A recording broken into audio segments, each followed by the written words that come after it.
Hi everyone, this is Paul here from the Magdalene Centre.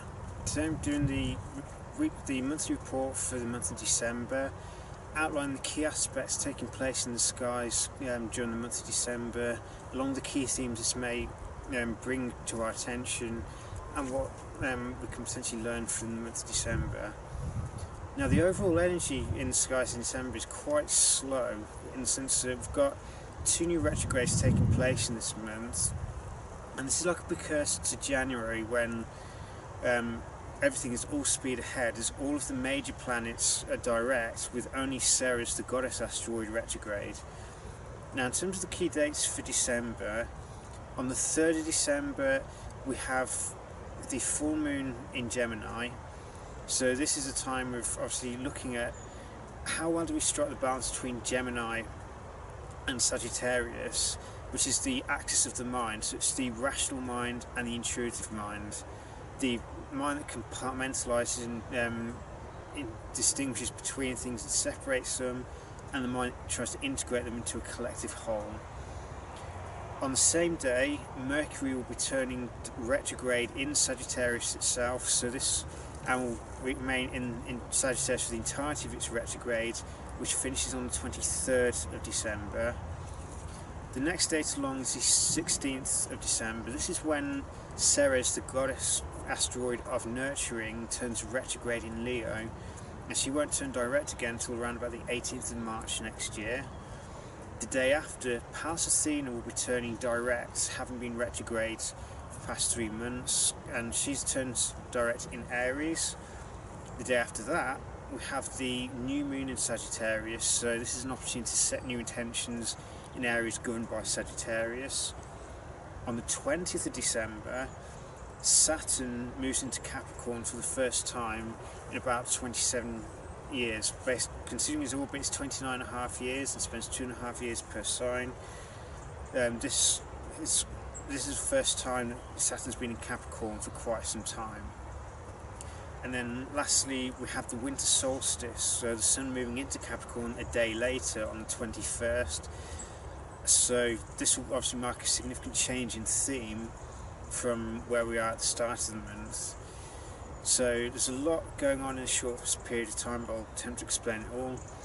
Firstly, we start the month off with the sun in Sagittarius, so this is a time of exploring the wider world, or trying to understand our place in the wider cosmos. This is a time of seeking personal meaning. So the whole question of who am I? Who am I in relation to the wider world? What is the big picture? What is the vision that I want to pursue? Or what is the higher truth of everything? So what are the truths that unite all separate threads of life into a cohesive whole? So this is a time where we're looking at our own philosophical underpinnings, looking at our beliefs, our sense of morals and ethics, and evaluating these, or observing them and learning where some of it may still be operating in the shadow, and that we need to bring the light of awareness to these areas in order to elevate the Sagittarian function within our minds away from just the pursuit of egoic desires and the need for gratification at the expense of others, and pushing it towards the higher levels of spiritual truth and personal meaning, and understanding how everything, or how we are interrelated with everyone else on the planet. Because after all, we share the planet with 7 billion other souls, and therefore we need to understand how we fit into this so that we can play our part in the unfolding of consciousness as a collective whole. Now, as I said before, on the 3rd of December we have the full moon in Gemini. This marks the completion of the project that we may have started. So you can remember back to around about the 25th of May, when we had the new moon in Gemini. This full moon represents the Gemini is completion. So we're seeing reflected back to us the Gemini side of us. So it's reached maximum here, and now it's time to evaluate it, or look at what we need to learn from it, or what have we learned, how have we grown from it, and what do we need to start releasing. There's also a time of balancing the energies of Gemini and Sagittarius, because Sagittarius, it is about the big picture and trying to understand things, but if we're not careful, it can become closed off to new experience. And this is when, if you think about a musty academic, like the old stereotypical musty academic who lives their lives in the library, never really goes out into the world to explore it and understand things and make things real. They've got all the knowledge, but they're not actually growing anymore. Gemini, so the moon in Gemini helps to avoid this particular pitfall by remembering that sense of curiosity. It's the student and the teacher, basically. You can't be a teacher if there isn't a student. So with Gemini, it's reminding us to keep that student within us curious, to keep wanting to know more, to explore the surroundings around us, and to understand how the microcosm and the macrocosm are mirrors of one another. If we understand the microcosm, we can understand the macrocosm, and vice versa. So Gemini brings that curiosity, that willingness to embrace new experiences that may challenge our existing belief systems, that challenge our personal worldview, and allows it to become more nuanced and more aware that things are not fixed, we don't know all the answers, and it's better off to embrace that curiosity of spirit and allow these answers to come to us and to challenge our perception, so that we remain open to experiences which reveal the belief systems within us that are still empowering, and also reveal the ones which limit us and stop us from growing at all, moving forward. As I said before, Mercury turns retrograde on the same day. Mercury in Sagittarius is the opposite sign that Mercury naturally rules, which is Gemini. So Mercury isn't particularly strongly placed in terms of his own personal themes, but this particular time may be a time of exploring, or Mercury retrograde is always a time to slow down, but with it being in Sagittarius, it's maybe slowing down to understand how we perceive the big picture, to understand what are our belief systems, what is our personal moral framework, what is our personal ethical code, not the one that we've inherited from society. This is our own personal one, that each one of us has it based on how we're made up, and this is a time where it's reflecting on this and whether we're living our lives aligned with our own moral framework, or if we've abandoned it in favour of what we feel pressurised to do by society as a whole.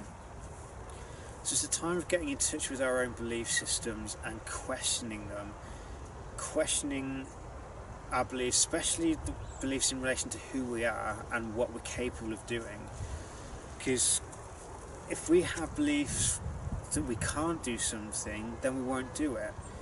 And Sagittarius has that quest for freedom. We can only achieve freedom if we actually take action, take responsibility for those actions as well. And beliefs often prevent us from taking actions unless we actively challenge them and question the validity of those belief systems.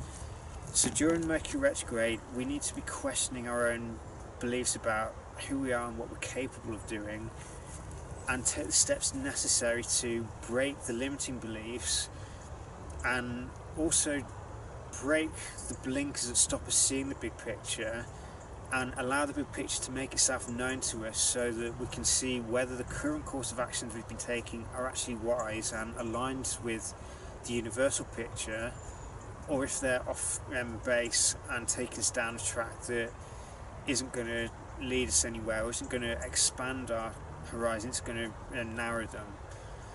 So this is a general overview for Mercury retrograde, but I'll do another video of that later on. Now, the other things I mentioned was we have Ceres, the goddess asteroid of nurturing, turning retrograde in Leo. When Ceres is direct, this is a time when we'll be focusing on how we nurture other people based on how we've been nurtured in the past.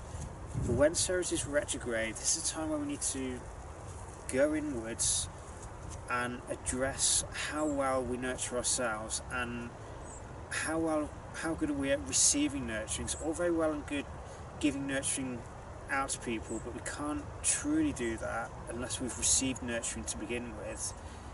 So Ceres retrograde is a time where we need to look within ourselves and see, do we actually nurture ourselves in our day-to-day lives, or are we ignoring our own personal needs and just putting everyone else first?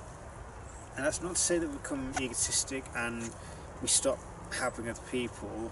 We still need to maintain nurturing of other people, because it's the right thing to do. But at the end of the day, if we don't take this time to pull back a bit and look at our own personal needs and whether we're actually meeting those needs, or if we've effectively abandoned ourselves and creating that fear of receiving nurturing of other people, then we need to address this nurturing. In Leo, this is obviously related to creativity. It's also that inner child. So it's, do we nurture that inner child within us, or are we so focused externally that we do not get in touch with that creative spark within us? We don't nurture that creative intent that we all have, and we don't embrace that creative spirit. Ceres happens to be conjunct the North Node during this entire period as well. So this is a time where our soul's growth, which is based on embracing our creativity, connecting with the childlike part of us within us that is emotionally warm, it's creative, it's playful, and it's also building that confidence through developing the ego in a positive way. So we have the courage to be creative, show authentic selves, and also be emotionally warm and encouraging towards other people. And with the North Node and Ceres together, Ceres is highlighting the nurturing aspect of this North Node position and the need to strengthen that nurturing impulse to nurture our own creativity, the creativity of other people, and to remember the emotional warmth and give that to ourselves first, so that it becomes a constant, and that then allows us to build up to the point it overflows outwards and we share that emotional warmth with other people. So Ceres retrograde during this period is going to be a time of assessing how well we nurture ourselves, how well we encourage that creative spark within us, because the more we learn to do it for ourselves, the more easily we can give that same nurturing to other people, because we have a deep wellspring of that creative energy, of that nurturing, that talent, that then allows us to truly nurture another person in the same way, because we're not losing energy, we're not giving up ourselves in the process. The day after, Pallas Athena turns direct in Aries. So the past 3 to 4 months, Pallas Athena's been retrograde, first in Taurus and then in Aries, as she backtracks into a different sign. And she happens to be conjunct Uranus at this point. So this is a time of, we've been reviewing our strategies, our pioneering goals, and assessing or strategizing how can we enact these goals in a way that tries to avoid negative consequences. So it's trying to strategize to avoid or limit the law of unintended consequences.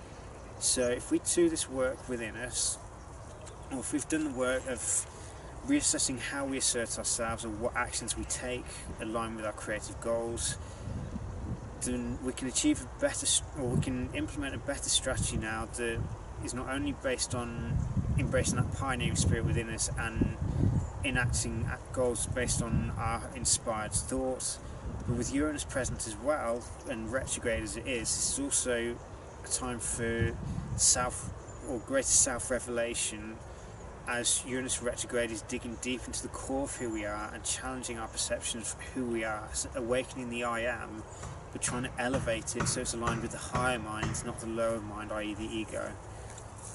So that's Pallas Athena. Then on the 18th we have the new moon in Sagittarius. So this is an opportunity to set new intentions in areas like more foreign travel if we want to expand our physical horizons. It could be more education, so expanding our minds here, so expanding on the mental plane, or we may embrace the philosophy within us, or try and understand or use intuition to weave the different threads of life together into a cohesive whole, so that we can see the underlying truth of everything. We can see how everything is interrelated, how the microcosm mirrors the macrocosm, so we can understand how things work together at the small level and translate it to the big level. This systemic kind of thinking then allows us to see how everything is related and that things aren't as separate as we may like to think they are. And it achieves, as a result, a greater unity of spirit with other people through being open to new perceptions, open to new experiences, and hearing what other people have to say and actually listening to what they're saying and trying to understand their point of view. Because the more we understand other people, conversely the more we can understand ourselves in the process, because other people will mirror back to us certain facets about us. And if we can understand how other people think, or what other people believe, and understand where that interrelates with ourselves, then we can achieve greater unity without sacrificing diversity in the process. So rather than trying to achieve unity through conformity, it's unity through diversity, where we celebrate what makes us unique, or we celebrate and we also celebrate the things that unite us, the common thread of humanity, because we all need love, we all need that sense of connection, we all need that sense of bond with one another, and we all have at some level a sense of honour, justice, a desire for truth, and desire for integrity, and desire for connection and harmony with one another. So this new moon gives us an opportunity to do this. So there'll be another video on this later on that delves into more depths and highlights whatever aspects are making to the new moon at the time. On the 20th of this month, Saturn moves into his home sign of Capricorn and will stay there for the next 2.5 years.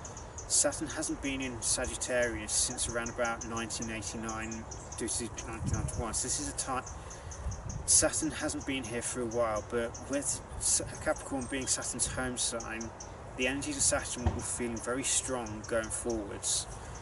There will be another video on this, but the main theme of this is Saturn is like the karmic taskmaster. This is what people generally think about him, because anything where we're not aligned with the universal laws, that generates karma. Because we're doing things but they're not honest, they're not aligned with truth, then karma is generated. So Sagittarius and Saturn's transit through Sagittarius has been helping us to understand belief systems, where they empower us, where they limit us, and achieving greater freedom and spontaneity through taking personal responsibility for our beliefs.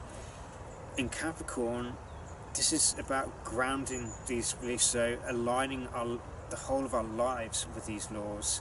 So it's not just our understanding, it's not just a mental understanding, it's not just a perception anymore. This is actually the concrete action of living our lives and aligning them with these laws of truth. So whatever actions we take, we're doing them with integrity. So if we say we're going to do something, we do it. If we're doing or working on a long-term project, we do thorough planning and we make sure that whatever we're doing is honest and truthful. It is not based on manipulating other people. If we try doing it in a manipulative way, then karma will strike back at some point. Though understand that karma is not about punishment, it's about showing us the consequences of what happens if we're not aligned with the universal laws. And by reflecting on whatever lessons Saturn gives us and whatever challenges we're given to become more responsible for our lives, more responsible for our responses to things, more responsible for our actions, and we look at things from a broad perspective, so we understand that any action we take will have unforeseen consequences. The more conscious we are and the more we strive to make sure that our actions are aligned with these higher laws of spirit, then the chances are we'll then engage in the flow. And because Capricorn also deals with manifestation, so if we are aligned with the universal laws, Saturn will not feel like the challenge of inflicting karma or anything like this. It'll just show us a wiser way of manifestation. It strengthens our ability to manifest what we need, providing we are aligned with the cosmic laws that underlie everything. Because if we are, Saturn can show us the wisdom and help us develop the greater discipline, patience and self-control in order to manifest these goals. And lastly, the Sun will move into Capricorn itself at the winter solstice. This is a time where this is like typically a time of reflection, but it's looking at what is our primary mission, what is our primary purpose in life, or what goal do we really want to achieve that's going to leave a legacy in the long run, and what can the lessons we've learned in the previous 9 signs, how can we apply them towards this goal so that all the wisdom we've achieved so far is applied to the forward movement of this goal that's for every single one of us, there's something in order to achieve true integrity, we need to know who we are. The previous 9 signs help us to understand this, because Capricorn is the first of the self-transcendence quarter of the chart.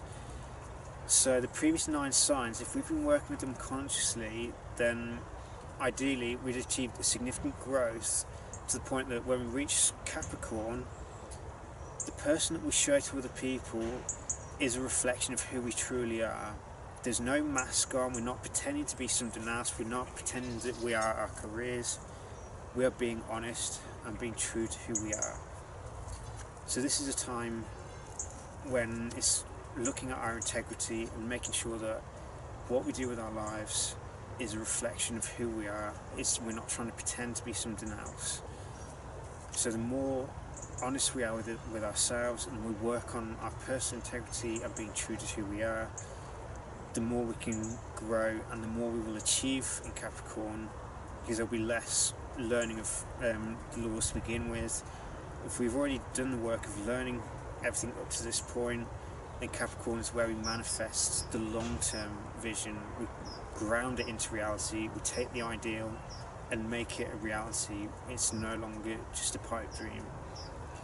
So I hope it's a useful guide for December. There's a lot of change taking place, and the energy will feel quite slow for this month ahead of January.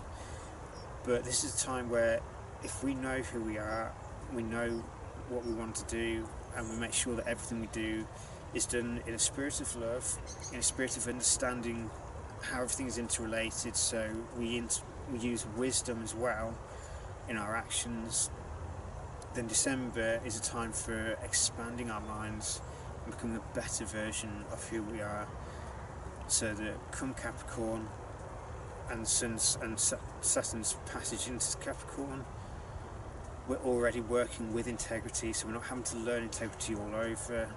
It's a time where we are who we are and we're manifesting the goal that we've set ourselves in life. So I hope this is a useful guide for you for the month of December. May you get many blessings from it. Take care.